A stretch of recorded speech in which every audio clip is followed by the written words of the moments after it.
En un tiempo extra donde Richard dio su vida y sacrificó su mano para mantener el empate y donde Pierre defendió hasta la muerte el arco de Francia, nadie sacó diferencia. El partido terminó 4-4 y como si no necesitáramos más drama, nos vamos a los penaltis. Bueno gente, hoy en otro resumen anime, Supercampeones capítulo 26 y 27.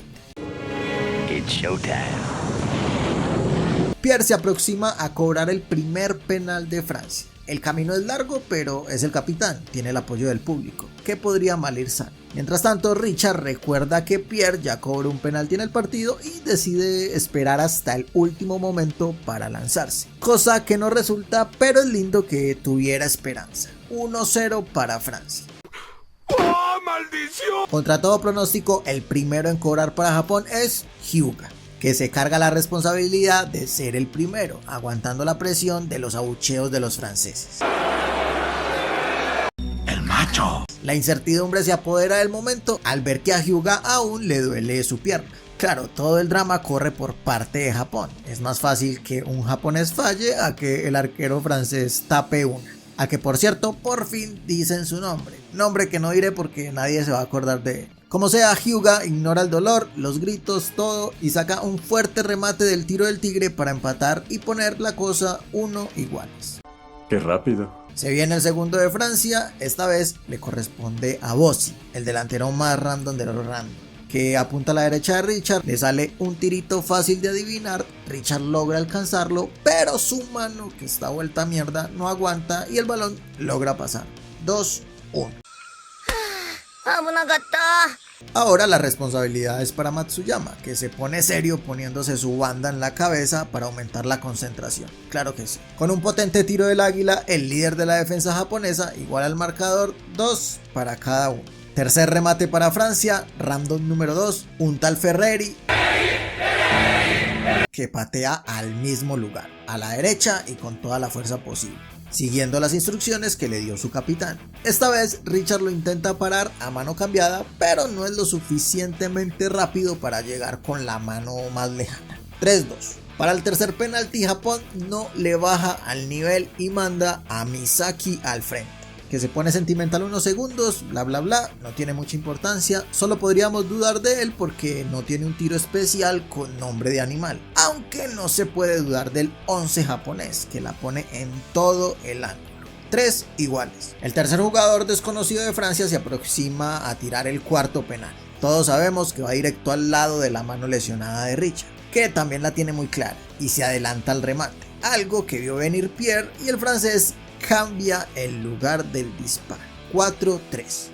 ¿Verdad que te engañé? Del cuarto tiro japonés se encargará Mizugi, que ha recuperado el aliento y se ofrece a cobrarlo. El genio de cristal tiene claro que es su última jugada en el campeonato. Mizugi tampoco tiene tiro especial ni con nombre de animal, cosa que no importa, tiene técnica y la pone arriba en el vértice. 4 iguales. La paridad no se rompe y llegamos al quinto penal. Los franceses todavía tienen a su goleador disponible, Napoleón, que va con la clara intención de romperle la mano a Richard, el cual está dispuesto a seguir usando su mano las veces que sea necesario. Napoleón carga el tiro del cañón, que está infinitamente anunciado que va a la derecha. Richard lo vio venir, concentró todo su ki en el puño derecho, pierde su guante al contacto con el balón, algo impresionante, de más que también se fracturó la mano en 1000 pedazos, pero detiene el penalti, que es lo importante.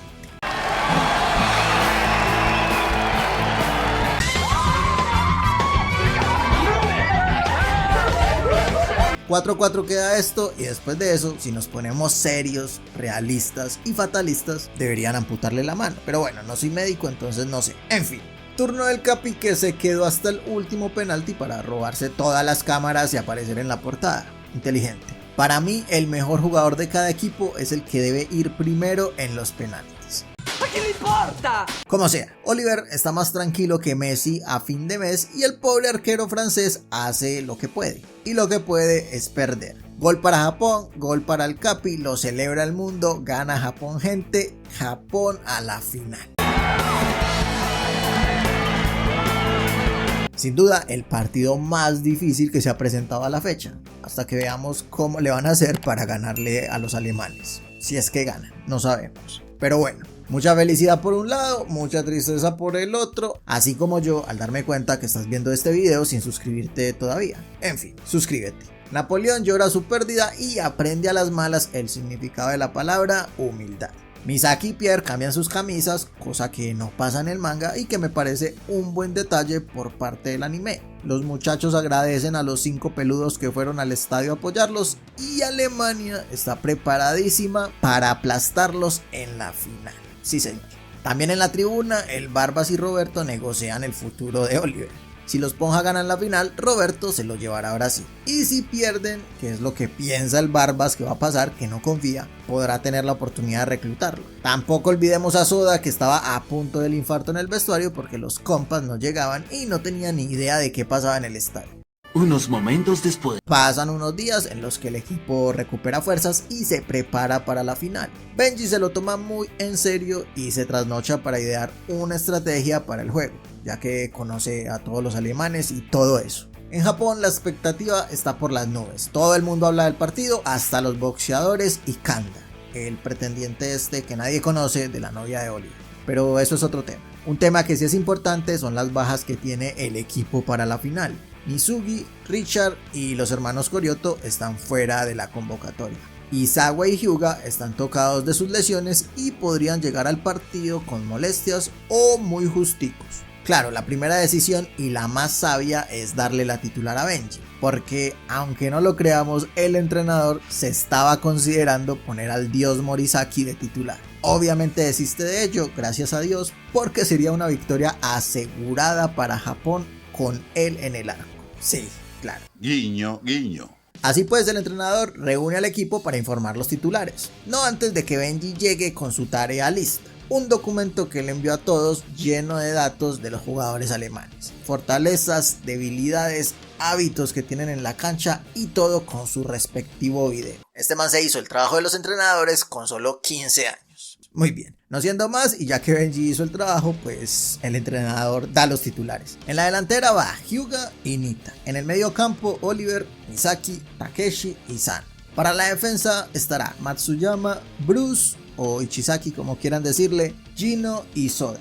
Y para sorpresa de absolutamente nadie y alivio de Morisaki, en la portería Benji. Todos quedan felices con la decisión del entrenador. Benji no está muy de acuerdo porque podría ser perjudicial para el equipo, pero recibe el apoyo de sus compañeros. Hyuga, que a veces parece más el capitán del equipo porque se tira unos discursos motivacionales, le termina agradeciendo a Benji que los haya presionado tanto durante la fase esta de preparación, que gracias a eso todos lograron mejorar en poco tiempo. Sí, muy emotivo el momento. Benji al principio como que no quería y luego como que sí. No. Ahora sí, Japón tiene todos sus poderes, o bueno, por lo menos los disponibles. En el lado alemán, Snyder, el melancólico, está más preocupado porque su familia vaya al partido que por los mismos japoneses. La confianza que tiene este sujeto no tiene precedente. El papá de Snyder, que parece resentido todo el tiempo con el fútbol, se lo está pensando seriamente. Pero de saber la historia del señor lo entenderíamos. El entrenador del Bayern Múnich se aparece un rato para hablar con él, aunque primero la historia. Resulta que el señor era el preparador físico y segundo a cargo del Hamburgo. Hace unos años tuvo un problema con la estrella y goleador del equipo. Lo mandó a la banca por unos partidos, el equipo empezó a perder, la estrella empezó a hablar mal de él y el dueño prefirió echar a todo el staff de entrenadores. Curioso porque dicen que el dueño lo echó, pero en Alemania muy pocos equipos tienen un dueño. Se pueden contar con los dedos de una mano y entre ellos no está el Hamburgo. Todos los equipos son sociedades. En fin, sígueme para más datos irrelevantes que nadie pidió. Sí, bueno, ¿quién tiene hambre? Como sea, después de eso no quiso conseguir trabajo como entrenador y se fue al muelle. A su hijo le tocó aguantarse la carga de que le dijeran que su papá era un fracasado, ser la burla de todos, pero menos mal al tiempo a la estrella esta del Hamburgo le empezó a ir como el culo en los partidos. Al final el papá de Snyder tenía la razón. Y por eso está el entrenador del Bayern por ahí, porque quiere contratarlo como preparador físico y segundo entrenador del equipo profesional del Bayern. Ah, caray. Eso sí me interesa, ¿eh? Pero bueno, dejando de lado los temas secundarios, volvamos a la final. El favorito, Alemania versus el mata gigantes Japón. así titulan el partido entre las dos selecciones juveniles. Se vienen los equipos al campo, los titulares alemanes van de la siguiente manera. Apunte. Delanteros Magnus y Snyder, que se pone triste al ver los asientos reservados para su familia vacíos. El melancólico. En el medio campo, la torre de control, Chester, Kars y dos randoms alemanes. La defensa y tal vez el punto más débil, 4 que ni mencionaremos. Y en el arco, con casi 2 metros de altura, el arquero fantasma Müller.